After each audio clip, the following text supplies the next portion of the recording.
What's up, you guys? Welcome back to my channel, Nicole's Accountability. Today I'm going to be talking about Suboxone and Suboxone tapering. A whole bunch of you guys have asked me to talk about this subject, and well, for those of you guys that don't know, your girl is on Suboxone. I've been on Suboxone for 8 years. I started on 12 milligrams back in 2015, and in 2018, 2019, I decided I was ready to start tapering. So I tapered from 12 milligrams down to about a quarter of 1 milligram. And I'm currently at a half of a milligram, and that's where I'm staying. That's where I'm stable. That's where I feel my best. I stayed at a quarter of a milligram for a long time, for like almost a year, maybe right at a year. And I was really just struggling with keeping at that dose.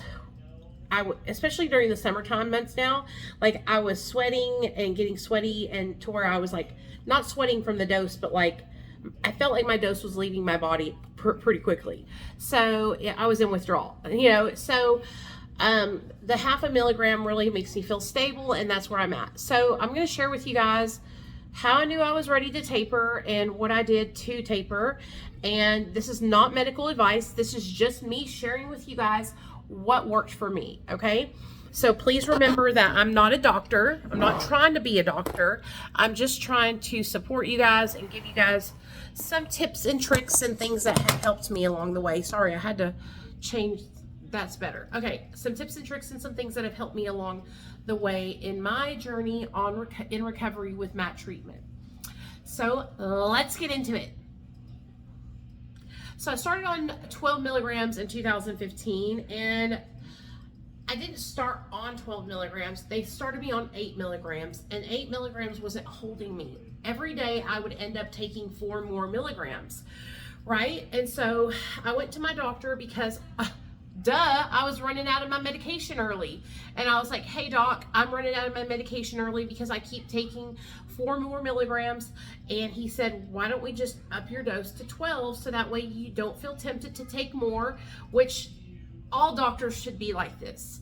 If you're struggling and you're taking like a half a strip more or 2 milligrams more, especially like I was taking my dose in the morning, and then halfway through the day, I would feel the need to dose again. It was like my body was telling me that, right?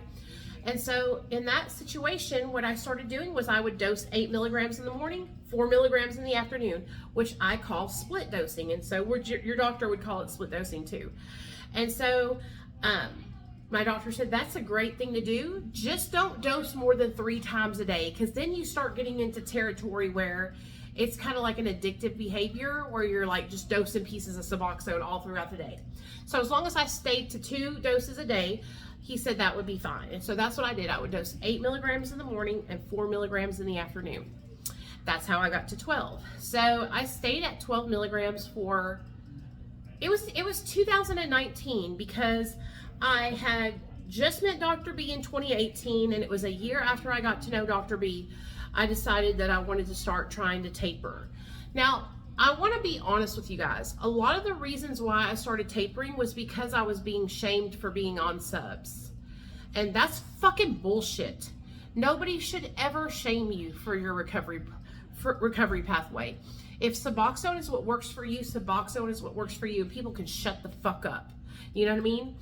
So, but I let people's judgment and ridicule of my sobriety affect me in a negative way, and I started to taper. Now, thank God I was ready to taper, in the means that I had a strong foundation. I had in the past for 3 years, I worked the 12 steps multiple times through with a sponsor. After I left the 12-step fellowship, I joined Mara, and I started working with Dr. B as my mentor. And I also have a lady who is like a sponsor / mentor to me. Okay. So I had a good solid foundation. Also, I was going to therapy. So I wasn't just out here like willy-nilly in it, fucking flying by the seat of my pants. Like, I had a plan, okay? I had therapy, I had mentors, I had sponsors, I was working steps, I was working programs. I was doing everything I could do to change the behaviors that I had gotten accustomed to in active addiction, which was the manipulation, the lying, the cheating, the stealing, the being a hoochie mama, hoochie, hood rat, hoochie mama, all that, right? I changed all those behaviors through the process of therapy, working steps, doing programs, having a mentor, talking about how I felt, snitching on my addiction, not keeping anything inside of me. Every time I felt something negative, I would talk about it, you guys. And I know that for a lot of you, that's hard. I know it's scary to open up to people and to trust people. But when I tell you guys, it was the smartest and the best move that I ever made, because it's given me the strength to be the person that I am today, standing in front of you, who can stand here and tell the most shameful things of her life story and share it with confidence and know that I am doing what is right for me, you know? So it works. So when I decided to taper, I started talking to Dr. B about it, and I started talking to my doctor about it, because Dr. B is not my doctor. And so what we decided to do was we decided I was on 12 milligrams. We would take away 2 milligrams. Okay, so I went from 12 to 10 milligrams. And I stayed at that for like 60 days, okay? Then I went back to the doctor. I was going quarterly, every 90 days. This is how slow I tapered. Now, you don't have to go this slow, but me dropping every 30 days is a lot. You might not think it's a lot, but it takes about 2.5 weeks for your body to get stabilized, right, on the dose. And then giving yourself another 2 weeks to stabilize. It just feels like it happens so fast. So that's why doing it quarterly every 90 days was so great for me. So that's what I did. I dropped 2 milligrams every 90 days until I got down to 4 milligrams. When I got down to 4 milligrams, that's when I started dropping 1 milligram at a time until I got down to 2 milligrams. And still, I'm doing it quarterly. Then I got down to 2 milligrams and I started dropping 0.5 milligram every 90 days until I got down to 0.5 milligram. Once I got down to 0.5 milligram, this is where I made the mistake in my taper, and I'm going to share it with you. I dropped down to 1/4 fast, right? 30 days. Then I jumped off. I stayed off for about 4 weeks, was miserable, and got right back on the 1/4 milligram. And I haven't tried to get off since. So when I say I was miserable, I don't mean I had horrible withdrawal, because I didn't. The depression. I had horrible depression. And a lot of you guys know that when I did that, I was living in my old place where it was really dark. I hated that place. It was my mother-in-law's place.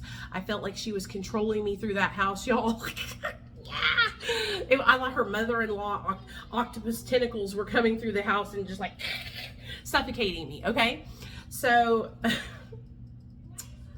I think a lot of the reason why I was not successful in staying off Suboxone was because of my situational depression that I was struggling with, living in that house for 10 years when I was trying to move out of it at 4 years.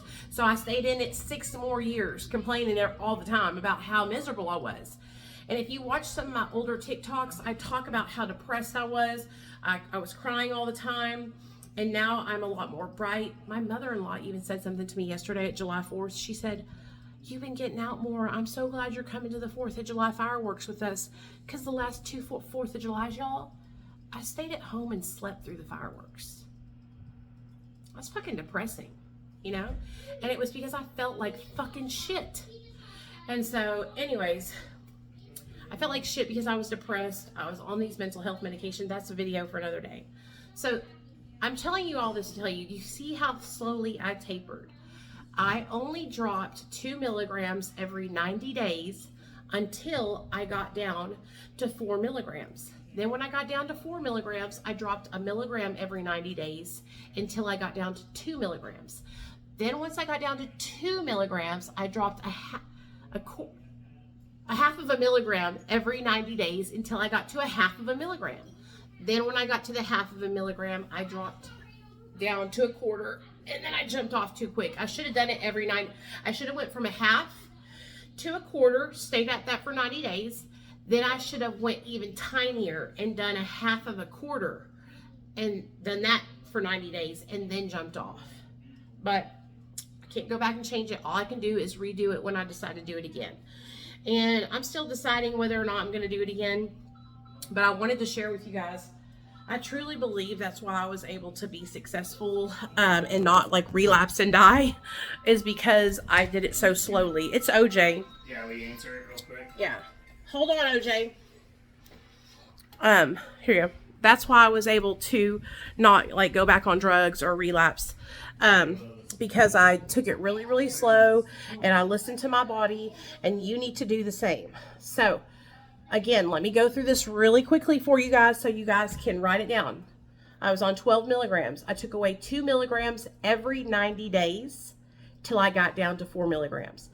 Then I started taking away a half of a milligram every 90 days until I got down to a half of a milligram. Then I took away a quarter of a milligram for 90 days. Then you should go from a quarter of a milligram to half that and half for 90 days. Then if you can go smaller than that, go smaller than that. But if you can't, that's when you could jump, right? Or you could start skipping days. Take it Monday, skip Tuesday. Take it Wednesday, skip Thursday. Then the next week, take it Monday, skip Tuesday, Wednesday. Take it Thursday, skip Friday, Saturday, okay? And just until you draw it out so far that you're taking nothing.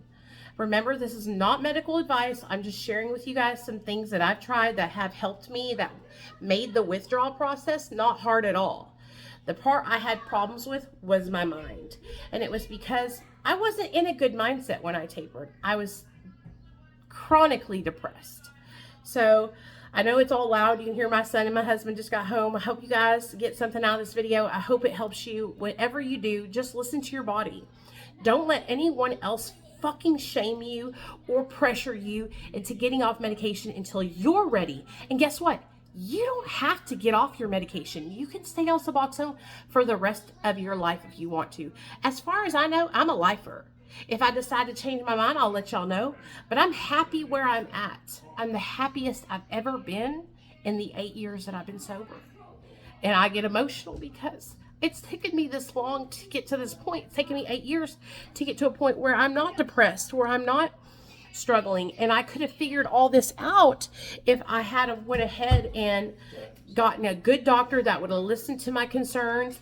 The doctor that I was seeing for my mental health, not my Suboxone doctor, is a man, and he was writing me off. Everything I would tell him about, he would relay it to my weight, which it had nothing to do with. Now I'm off my mental health medications. I'm in a new place where I feel comfortable. I'm happy.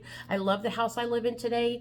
And my whole mood and my mental health has changed drastically. And even my mother-in-law can tell. And that tells you something. She said something about it. Okay, if she's saying something about it, then you know that is changing. So I just want y'all to know not to let anybody pressure you into doing anything that you're not ready to do. If you want to stay on Suboxone until you die and cross over to the angel bridge to heaven, then that's what you do, because your life matters, and what other people think about your sobriety doesn't. Okay? All right. Love y'all. Oh, it's Paco the Sober Dog. Doot, doot. It's Paco the Sober Dog. Doot, doot.